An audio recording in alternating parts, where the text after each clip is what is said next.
What's going on, guys? We're back at it again with another episode of TruCapacity Talks. But this segment is Combos with Dr. Andy with the Dr. Andy. Today, we're going to talk about feet, feet finder, feet things, all things feet. If you have a fetish, log off now because you're going to like this too much. Andy, talk to me about kind of the impetus for our conversation on feet. Redact names, right? Go general, but talk about the impetus there, and then let's dive into the thing that we want people to know.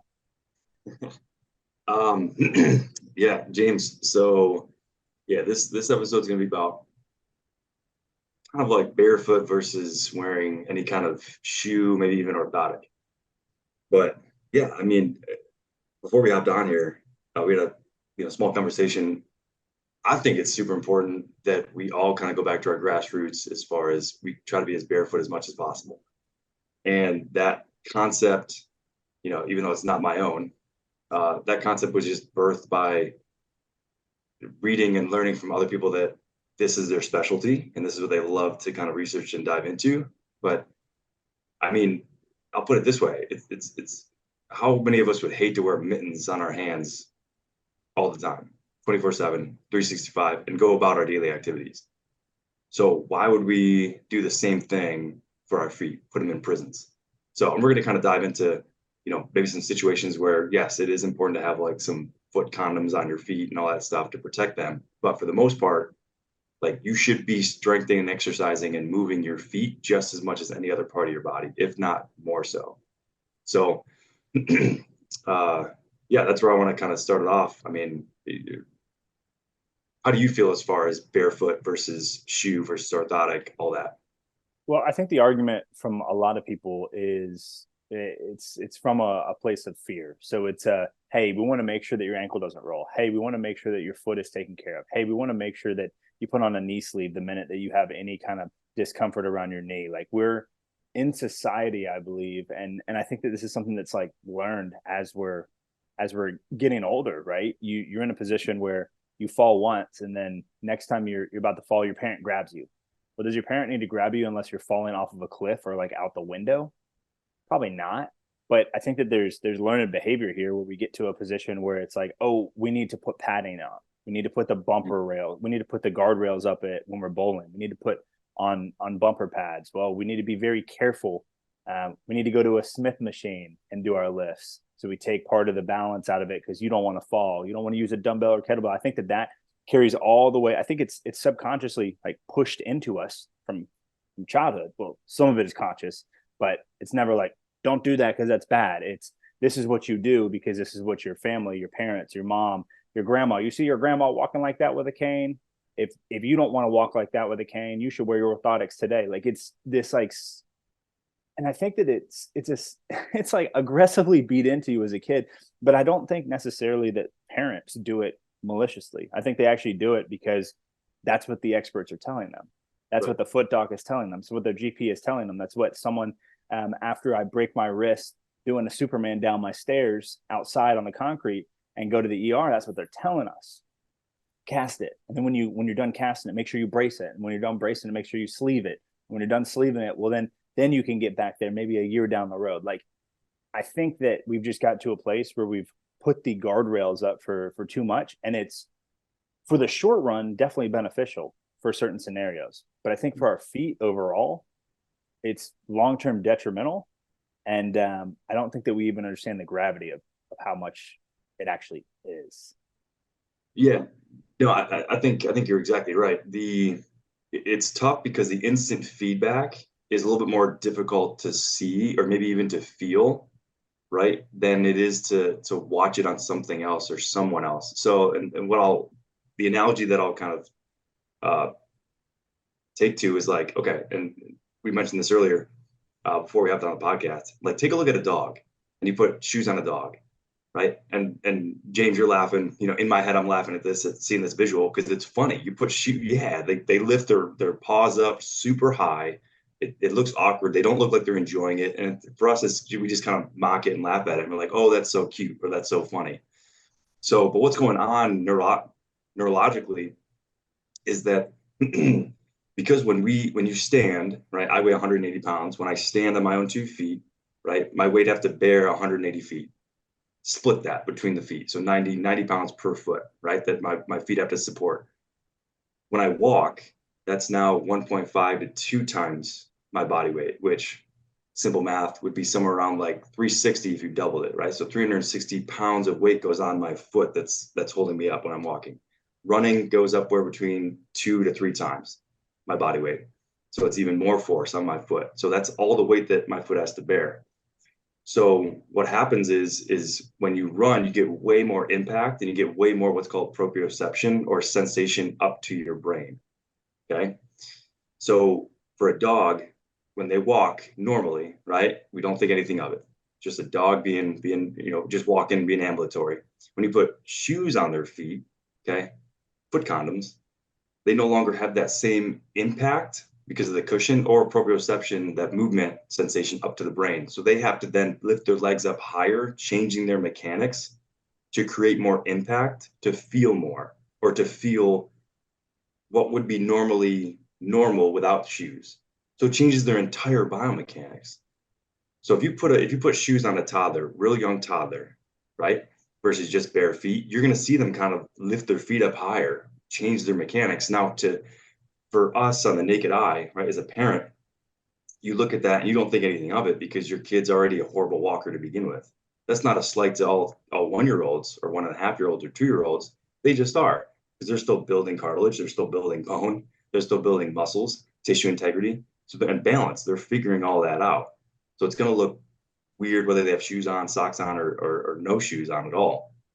So, but James, with that point, we don't see the compounding effect that may have. So someone's knees, someone's hips, someone's spine, low back, mid back, upper back, neck, shoulders, all those mechanics could be vastly altered over someone's entire life. Okay, that can be stemmed from their foundation, which is their feet, right? If their base, right, you wouldn't build a house on a shitty foundation. Well, okay, there are houses on shitty foundations, right? But those end up being, you end up getting cracks and other, issues later on in the house. But you want to build a solid foundation and then build the house from there. Feet are the same way. If you are automatically taking the body's own mechanical opportunity to stand on its own away, then everything else is going to have to adapt to that. And other things are going to have to take over the load. You take the load away from the foot, it now implements it onto the knee. It implements it onto the hip, the SI joint, which is your low back, and up the spine. So, and for all those that say like, well, I have insoles or I have iClouds or some of these other really cushiony shoes, right? The thing I would say to that is you're just dampening your ability for your brain to see the foot or to see the ground that you're standing on. But then also too, I don't think there's a shoe out there, and James, you could input on this as well. I don't think there's a shoe out there that has a very cushiony sole or cushiony base, right? That's even across, the ball of the foot to the heel. I think most shoes out there have a little bit more cushion on the heel, less on the ball of your foot. So they kind of elevate you a little bit like this. The issue with that, okay, is not only that you're now going to be walking on stilts. So instead of your foot bones and your ankle doing a lot of the work to stabilize you, you're now shifting that up towards your knee and your hip, which is way more challenging for those joints to do from a distance than they would be from the ground perspective of your foot. The other thing is it shifts your center of gravity forward. So it puts a lot of weight on the arch of your foot and the ball of your foot. So those that have plantar fasciitis or know someone who has plantar fasciitis, that's probably one of the things that I see the most outside of foot cramming, and we can go into that too. But outside of foot cramming, I see that the most with plantar fasciitis or plantar fasciosis people is that their center of gravity has been shifted forward versus sitting more back on their heels. So as far as back to the question I had for you, James, like, do you know of any shoe that has like equal distant, sole to ball of foot? No, I know a few shoes like the Nike, not the free runs, but like the Nike shoes that got banned in the Olympics, right? That have, I mean, this being the front, this being the back. It's like this much on the front, it's like this much on the back, right? And then you look at Hokas, which are commonly used in healthcare, right? In general, how many people are walking around with Hokas, right? Vast difference between Hokas and the Nobles that you wore the other day. that have a platform, but it's a hard platform and it's almost like equidistant, right? It's hard though, right? It's gummy. It's something that when you step, you don't slide. You step, you don't roll. Like you step, you don't not on the cloud. My sister wears Hokas. Actually, I think both of my sisters wear Hokas, because one of them has bunions, right? Because of improper foot direction for years and years and years without any corrective exercise. And so far as to not wanting to correct anything now, because now it's painful, right? Now you've had an adaptation there where she's like, I can't do anything but in my Hokas unless I'm Olympic weightlifting, because outside of that, it hurts. And so, no, I don't know any shoe that's gummy, or excuse me, that's soft, right? That is equidistant on both sides. It's usually heel is more, which then just increases the ability for someone to heel strike with no ability to have any idea where their foot is going. Like just heel to the ground, bop, bop, bop, every time you walk. Yeah. Yeah, I mean, and it's funny too. Like you can see it real time, right? So you, like James, you and I, if we go out and run in shoes, right, and then all of a sudden we take our shoes off and we go run that same that exact same path. We'll just say up 400 meters on the track. I'm gonna run vastly different without shoes than I would with shoes. I'm more of like a heel midfoot striker with shoes, and then God bless it if I take my shoes off. Heck no, I'm a ball of the foot runner. So does that mean that I'm running improperly with shoes on? No, that's actually it depends on who you are, but you're just changing the mechanics based on what is on your foot, right? So barefoot, my foot's not made to heel strike and then roll to the ball of my foot when I'm running. When I'm in shoes, though, that's exactly how the shoe is meant to absorb the shock, because the heel has the most shock absorption. So that's the way that it's made. So you change your mechanics. Now, where that harms you is if you start wearing the shoe all the time, you will forever have to wear the shoe. I shouldn't say have to, but it will always be a crutch for you. You will always have to kind of rely on that because, like you said, James, your sister, you said she has a bunion. Is that correct? Yeah, my sister that's a nurse. It's like on her feet probably 12 hours a day. Yeah. Yeah. Yeah. Yep. So people with a bunion, which is, for just those that don't know what a bunion is, it's just a giant callus on the inside of your big toe knuckle, where the big toe starts to turn towards the other toes. So less than people think, then I think less than people realize that has less to do with genetics than it does with actual mechanics. So, Talk to and him. was that? I said, talk to him. Everyone blames genetics for that.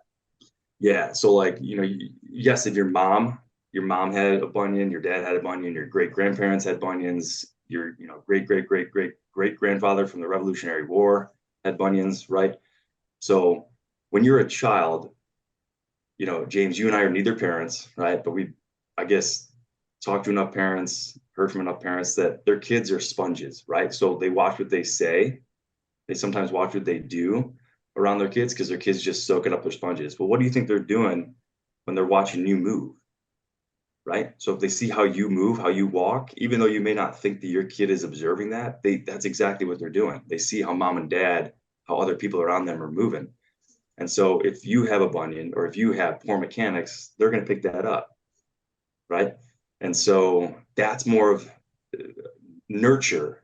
That would be more nurture than nature. There's roughly about 10% of people that have bunions are ones that actually have like a genetic collagen or soft tissue like deposition disorder that causes their bunions to form. But even still, if they do have that genetic predisposition, or if they don't, you can do things therapeutically to mitigate that. So for your sister, let's say, or for somebody who does have a bunion or bunions, right? Spread your toes out. If you can't do that by using your own muscles to spread your feet out, shove something in between your big toe and second toe. Get that space. Toe spacers, right? You can do a great job of that. Just getting if you want a free toe spacer, use your hands, jam your fingers in between your toes, right? Because you should be able to lift your big toe separately than all your other toes. Okay. If you haven't tried that ever, give it a shot. It's hard. I can't do it. That's something that I'm working on. It's incredibly hard. But for the bunion, what you'll find is your whole foot will start to turn out. Okay. And your body actually built a callus on the inside of your big toe to absorb that weight. It's the same thing as if you're doing a bunch of pull-ups or work on a gymnastics bar and you get calluses on your hands, right? But we don't think of that, right? We don't think of that as genetic. Oh, I have calluses on my hands because of genetics. We also think of these sometimes as being bad, which is funny. Yes, right. Well, they are bad if you're trying to, I guess, be romantic with somebody and you're scraping the crap out of their skin.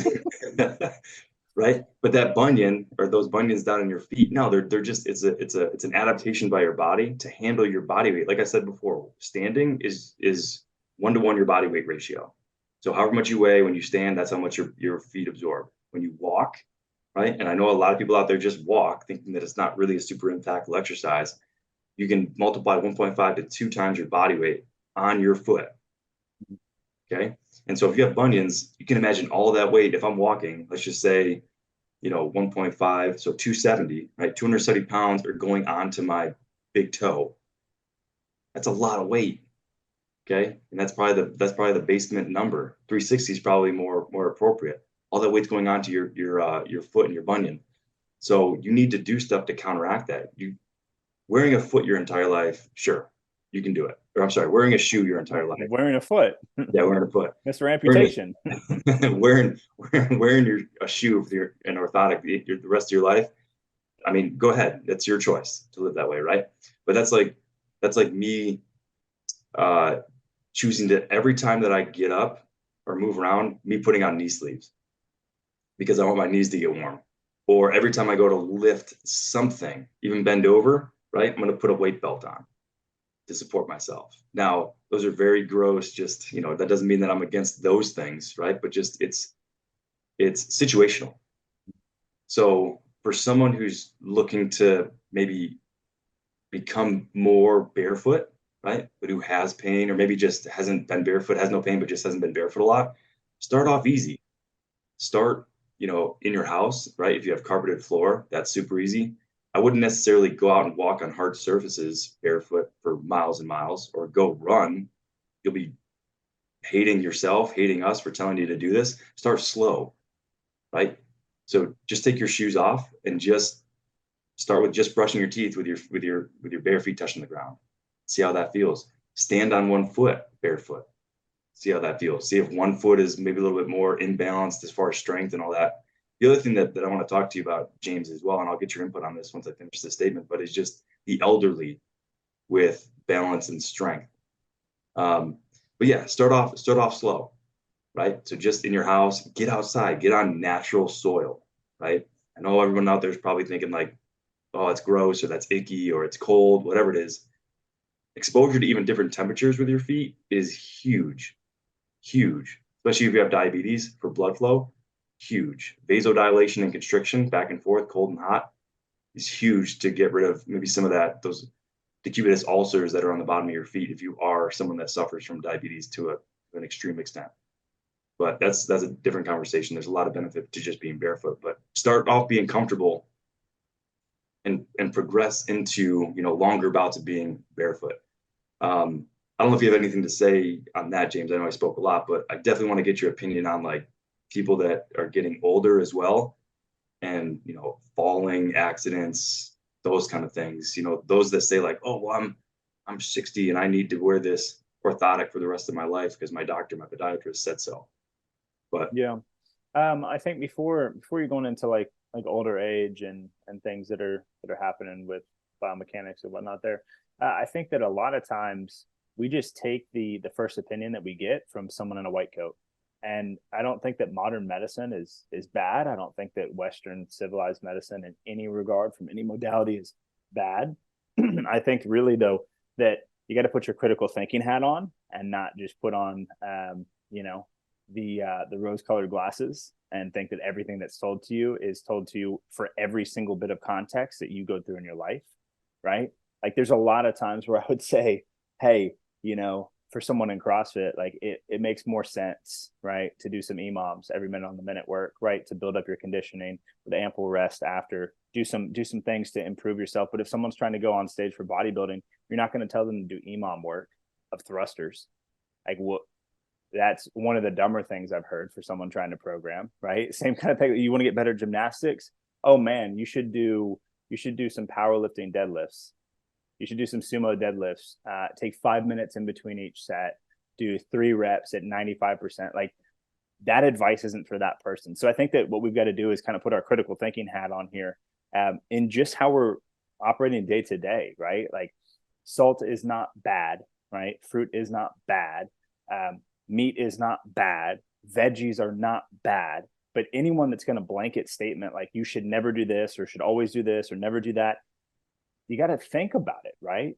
And most people don't have, and I'll tell you this, like it is a privilege to have time. And I don't know what you feel about this, but it is a privilege to have time to be able to research deeper and already have the underpinnings, the foundational understanding of anatomy to be able to decipher things that are written in text, in books, what have you, in studies, and to be able to understand them. Like it's a privilege to do that came by a lot of sacrifice to get to that level of understanding. And most people are not going to do that, nor do they have time. You don't need to turn into, a research study enthusiast and start being able to read everything at the same level that you can, Doc. But I think that if you just break things down to their components, it would make sense that when you apply that same interaction with your feet and shoes to something else, that it doesn't really hold up. So when something doesn't hold up like that for me, then it raises the question, is this an absolute always thing? And so I think that without the critical thinking, you're never going to get there. And if it's always, he's got a white coat or she's got a white coat, or that says PMID on it, right? And there's a number following it, that it's God, right? How do things get studied? They're anecdotes first. Yeah. There has to be a reason for them to be funded to see about something happening. So I think from an overall understanding, like you can challenge some things, right? And if you are worried about putting your feet in soil because it's nasty and you think that dirty people do that, be a grown ass adult and get over it, right? Because kids also do that, right? Kids also put their feet in dirt, right? If you're worried about cleanliness, like I can promise you this, the cigarettes that you're smoking, right? The drugs that you're ingesting, the soda that you're maybe intaking, or the sex that you're having unprotected is way dirtier than the damn soil is, right? Way dirtier. And I'm making no judgment on anyone that's doing any of those things, but let's just call a spade, that like you can't have some shit and then be wiped from the father from all the rest. Like, right. It's not there are worse things that you could be doing than taking your damn shoes off and getting a little dirt between your toes, right? Like, oh man, well, dirt is, kids get HPV from, I don't want warts. I don't want, like, homie. Yeah. There are so many worse things than putting your feet in some dirt. There are so many worse things than walking on some concrete in your own driveway with no shoes on. There's so many worse things than doing that. And obviously, there's probably some contraindications that you could say, like, hey, maybe don't do that. If you just broke your ankle, right, and you came out of surgery and you're not supposed to be weight bearing, or you tore your Achilles, probably don't walk without shoes on. Probably don't walk at all on that side. I would say on that point too, I was just thinking about this as you were saying that. So both you and I have experience in gyms, especially within CrossFit, right? So the nastiness that are those floors, right? How many of us do burpees, push-ups? At the end of the workout, right? We'll lay on the ground, or we'll be in the quadruped position with our hands touching all that muckiness, right? Side of your face, the back of your head, yes, your elbows. How many times do we hug people that have just sweated like a crap ton from a workout or whatever it was, right? You had mentioned coitus, right? And how actually dirty that can be.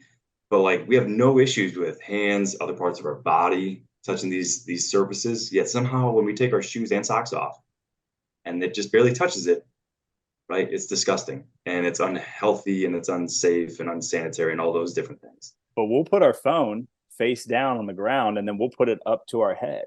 So you mean to tell me that your face is not held in as high regard as your feet are? They're a distant cousin. Oh my goodness. I know it makes no sense. And the other thing too is that, if you are somebody who, and I just had a conversation with a good friend of mine who's, who told me that, yeah, her husband, just his feet are super sensitive in the sense that, he does not like to go bare feet because it doesn't necessarily hurt when he walks on surfaces, but they're oversensitized. And so it's the same kind of concept that like, well, if you never grab anything with your hand, you have no reason for your skin, right, that tissue to then morph and change and get hardened or get desensitized. So of course, there was a show, I think it was like Soul Survivor, or like, I don't know, it was these two guys that were on like the Travel Channel, and they would go out and pretty much get dropped off in the middle of nature and just have to find their way out. And it was these two dudes that had some similar but also vastly different techniques to do that. One was military trained, the other one was just kind of a survival guide. The survival guide was barefoot. Like, I'm not talking, Vibrams or Barefoot Sole, whatever those shoes are, but no socks, nothing, just bare feet. And I remember watching that, and they'd be on mountains, they'd be climbing up elevations that most people would be bundled up in all the North Face, gear possible. He's out there in shorts, walking on bare feet and rocks, other surfaces. And back then I didn't really have the mindset to understand the nuances of like, okay, changes in temperature, changes in skin texture, sole thickness, all those things, right? But his feet were literally boots. They were literally leather boots. And, some may say like, well, he doesn't feel anything. It's like, well, no, he feels all of it, but his body is adapted appropriately to those demands that he's putting on his feet. So for that dude, I would put money on him standing in a factory on cement floors for 8, 12, maybe even 24 hours a day, not having any issues with it. Why? Because his feet, ankles, calves, shins, everything else, everything up supporting him is so strong and sturdy. Now, is that going to be everybody? No, I'm not asking you to go out and get dropped off in the woods like Bear Girls and find your way out with bare feet. I'm not asking that, right? But what I'm telling you is that is the capacity for what the human body is capable of put under such stress and demands. So if you're one of those people, and I'm one of those, right, where I was in ski boots full time for about 14 years, my feet are jammed together like you wouldn't believe, okay, and I've had to work on it, but they are so sensitive when they touch surfaces that are not smooth. So if I'm walking and I step on a crack, like I may not break my mother's back, knock on wood, but I feel it and it hurts. That's not how I want to live. So I'm not just going to wear shoes the rest of my life to avoid all those surfaces. No, I want to get better so that I don't have to worry about stepping on a root the wrong way and hurting my ankle, hurting my foot. Yeah. So I don't know where I was going with that, but that just kind of sparked whatever you said, James, sparked that kind of a, I guess, triggering me to say all that. But yeah, I don't know. I think that was just, yeah, the more you use it, the more you gain from it, I guess. And the less you use it, the more you lose it. Yeah. If you don't use it, you lose it. It's kind of like our conversation on hormesis, right? Like you need like a little bit of, you need to force adaptation, but just a little bit of what some would deem as negative, right? What some would deem as like out of bounds of what normal day-to-day looks like.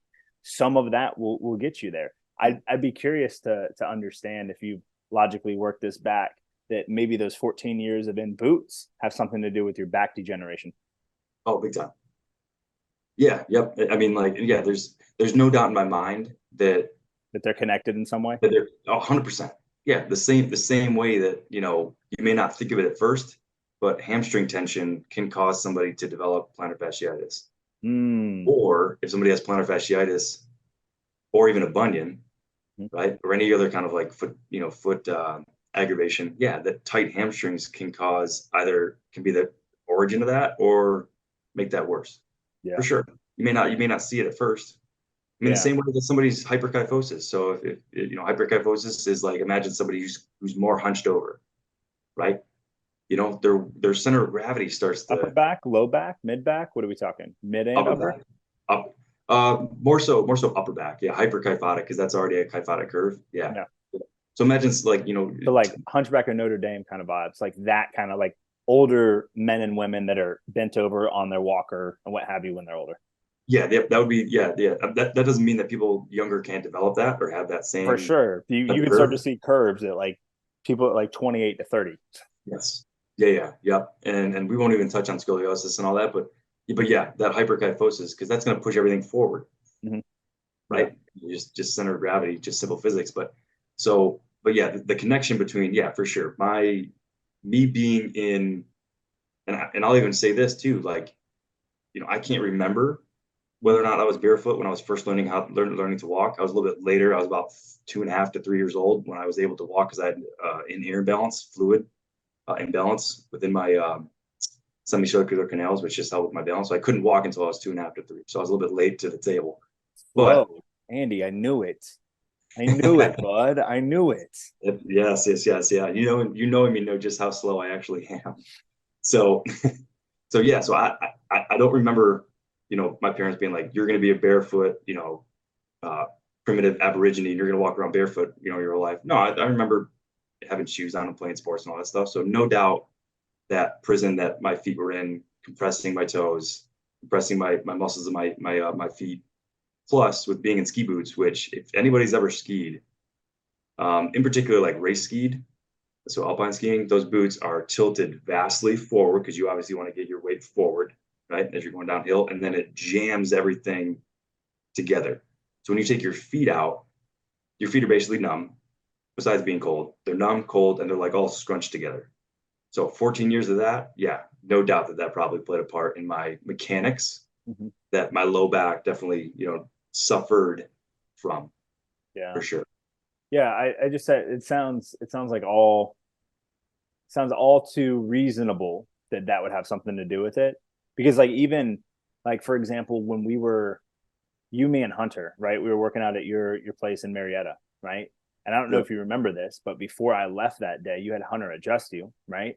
Because you had sat on the concrete, like just on your butt, like on the concrete for like 10 or 15 minutes, and it royally jacked up your back post workout. And Yep. that to me was very confusing at the time, and I didn't really know why I was so confused, but it was confusing to me to see you like destroy a workout, right?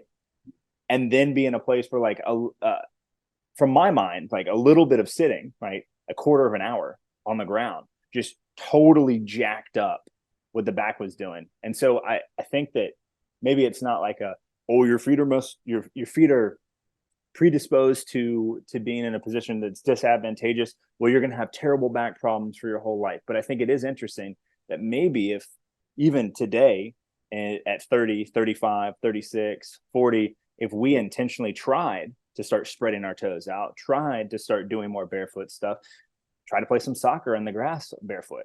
You know how difficult that is on your calves if you don't do it?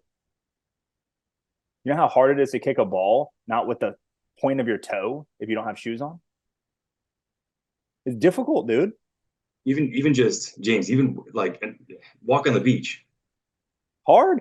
hard, hard, but not hard in the sense where it's like, oh gosh, this is bad for me. It's not painful while you're No, doing it.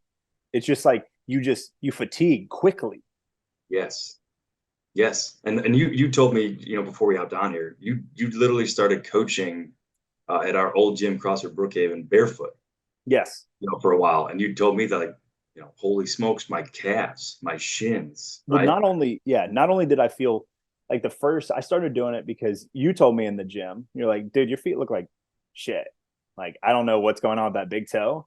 You gave me, Yes, we were yeah, your filming big one day and you were like, yo, you need to fix that. I don't know what's happening there, but like, that's not good mechanically. And I was like, you're right, but I hate you.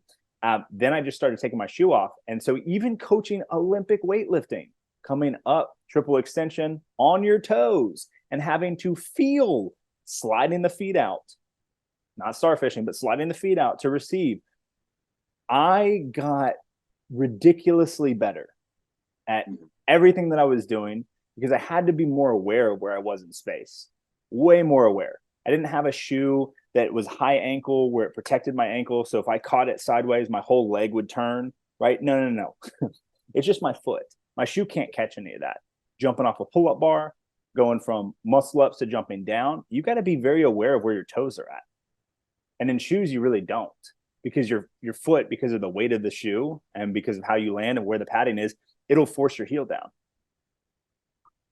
yeah, you saying that. So the analogy would be like, okay, if you lived with fists, Hmm. right, you wouldn't necessarily have to worry so much about like knocking into things, right? Because they're pretty guarded and safe Hmm. there, right? But you clearly can do more with your five fingers spread out than you can with a fist. So your feet, right, when they're scrunched up, this would be like the equivalent of them being in shoes. You're not so worried about like knocking into, the bedside stand or whatever if you get up at night, whatever, because they're locked in this guard. Or tripping, Or or tripping, tripping yes, at all. right? So where you jam your fingers, where you jam your toes, or when you're not wearing, any of that. When I say protective gear, Hmm. I mean like those. Say it again, those condoms, right? Yeah. So, but the usage, right? Would you rather have the risk of jamming potential fingers, right, but being able to do everything that you are capable of humanly doing with your fingers, or would you rather me put them into fists, tape them up like Edward Scissorhands, 40 hands really, but then you just have to go throughout life less prone to like jamming your fingers, but functional wise, way less functional. Well, Same thing. I would much rather take the protective condoms off my feet. And it's the same reason why I don't use a belt. Like I will do sandbag over shoulders, like over shoulder throws and deadlifts close to my max without a belt on. Why? Because I need to feel the my contraction. I need to feel getting a big breath and getting stable. I need to also feel my upper back so I can pull my scap together before I pull off the ground. I don't want to take that away, even if it means I get more weight and I'm more protected. Because then what happens in life when we get into a car accident and I got to drag someone out of a car? Or like a house is on, and I know these are like extreme examples, but in an event that you actually need that fitness, you think you're just gonna have your weightlifting shoes and a belt next to you? Oh, hang on, time out. Let me go grab my equipment. I'll be right back. Yeah. Time out. Like what? And so I'm not saying that like, oh, we need to prepare for, to be the hero in every story. No. But I also think that, it's such a hindrance that like if you don't have your shoes next to you, but there's an emergency, how many people can't even run without shoes on out their front door? Many. Or yeah, have to stop everything to grab their shoes, right? Mm-hmm. Just subconsciously, you know. Yes. Not that they couldn't do it, but just like, oh, let me grab my shoes real quick. And Mm-hmm. and hey, to be, transparent, I'm the same way. Like I'm the same way. When I go outside, I'm like, oh gosh, it's disgusting outside. Right? I don't want to step in my wet concrete with all like the needles and the pine cones and stuff. Let me just go grab some shoes on so that I don't have to think about where I'm stepping and what I'm stepping on. Baby boy. I put my rucksack on with no shoes on and walk around Brookhaven on the concrete. Nice. Yeah. See, I need to be more like you. I need the baby step it though. I need the You baby step probably it. don't need to be more like me, but I would say that like that is something also to kind of tie this in a knot, right? Even you go past regular shoes and go to something like boots. There's a massive difference in lifting in lows or middies, or not lifting, hiking in lows or middies to then high tops, Mhm. right? Like Under Armour high top boots, again, just like skiing, protect your ankle. You don't feel anything stepping on rocks and going over. You can be so much more aggressive and not pay as much attention going up and down a mountain with weight on your back with boots on all day because your ankle won't move the way it will when it's unprotected. But then you do the same thing with the same weight, just as fresh, but you do it with middies or lows or barefoot shoes. God forbid you do that, your ankles and your calves and your shins are going to be lit up. I think yes. I think with that, and there's two things that I want to kind of cover before we put a nice bow on all this. But like so with that, so there is I do have high tops, but I also have low ankle, below ankle shoes. So those make a difference where you lace your tension on your shoes. So like in my high tops and my hiking boots, if I want more stability, right, which is not always a better overall big picture benefit, Mm-hmm. right? So if you want more stability, let's say you do have an ankle injury, right? Mm-hmm. Or you're just not used to hiking and you want to last the entire trip. Let's just say this first time, this is not something that you should rely on all the time. But like James, you were saying, lace up your boots higher because you're basically going to be isolating and more stabilizing your ankle, which your ankle should be more mobile. Okay. than what you see on the NFL playing field where they tape their ankles up basically to the high top of their shin, right? They're doing that because of a strict performance. Like the propensity for them to get rolled up on and roll their ankle is higher from an external force than most of us live in our day-to-day lives. I'm Neither of us are really in threat of a 350 pounder rolling on our ankle, At any 40 moment. at any moment, 42, times a day. That's not our livelihood. Now, what you find in sports is like, yes, you get a high ankle sprain a lot of times for athletes, but like they'll get knee issues because their ankle and foot are so locked down that the only way that their body can move is through the knee, and then their knee gets excessive stress to it. But back to the hiking thing, ideally you want good ankle mobility no matter what you're doing. Okay, because that helps to transfer stress and force up through your skeletal system. But if you're not used to that and you just want to go on a hike maybe the first time, and play around with this too. Have one foot have a low lace, the other one have a high lace to it, and see the difference. I wouldn't do that for miles and miles because then you're going to screw up your mechanics, right? But maybe even just see how it feels walking in your driveway. Yeah, right. So that's the first one I wanted to make was like, tying up the laces higher, reducing the ankle flexibility, right, versus lower. And then the other thing too is, like you said, your ankles, feet, calves, maybe even quads and hamstrings, even your glute mediuses, which are the muscles on the sides of your hips. Okay, those will get fried the more mobility you have in your foot and your ankle. Okay, which is a good thing. So in anatomy, the calf muscles are called the second heart. Okay, in particular, the muscle called the soleus, which is deep in the calf. Okay, the back part of your shin. So when you get more sore, such as when you walk on sand, or when you get more sore, like James, you just mentioned, when you're hiking with a lower top boot or shoe, right? You get more movement, those muscles work more. They help to pump blood flow back up to the heart. The heart's a really powerful muscle. It works 24/7, 365 with its beating, but it has to work against gravity to get blood flow back up, and it can't do it alone very well. So if you want to help your, even just, we're not even talking about mechanics now, we're talking about just overall health, right? Walking more is great, but getting more muscle activation, and you get more muscle activation by freeing up the foot, by freeing up the ankle, that's going to help push blood flow back up, taking the workload off the heart. So now, if you're somebody who has high blood pressure, okay, you're on high blood pressure medication, I'm not saying you go out and walk 30 paces or you go out and walk 2 times this week and you're not surprised that your blood pressure hasn't dropped and you can't be off your blood pressure medication. I'm not saying don't be surprised that that's not the case. Okay. But what I am saying is that you can improve your blood pressure in relativity if you do some of these things that James and I are talking about, being more barefoot, moving around a little bit more, getting those muscles active, and they need to have force. So if you're somebody who sits at home on the couch and has one of those like sitting cyclical foot machine things, okay, that's not awful. That's better than just being sedentary. But getting actual force on something like the floor, the ground, using those muscles, okay, against an actual force is going to be far more beneficial than that little seated sedentary bicycle thing that I've been seeing on ads more and more these days. So that's for those of you out there that maybe didn't tune into this for blood pressure or any kind of like secondary health benefit, but that is also a big component to this as well. Sorry, I didn't mean to cut you off, James, but No, you're all good. You're all good. We're gonna tie that in a bow there.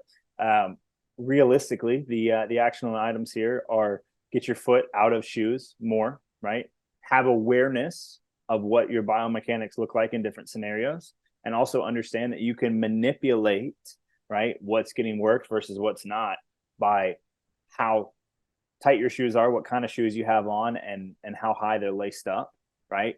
And then I think on top of that, just to put your critical thinking hat on, right? Like if you roll your ankle and you still want to be able to move, it makes sense to put on a high boot, right, and lace it up. Your ankle's not going to move as much. You'll be able to still keep moving. And in a survival setting, that's a great thing. You can keep moving with minimal pain, right? In a regular day-to-day setting, man, I might say floss I might say floss and maybe don't walk on it as aggressively for now if it's not life or death, right? But it doesn't mean just immobilize it, cast it up, and never touch it, right?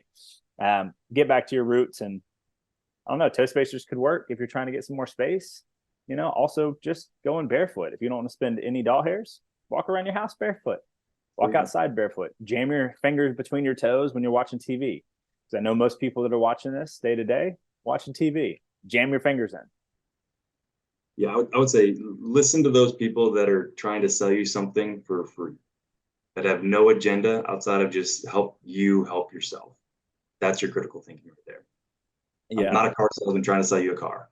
The $85 orthotics that you're going to have to replace every 6 months. We don't peddle those here, right? Not saying that anyone that does is bad, right? You're a chiropractor, you sell chiropractic services, right? Sure.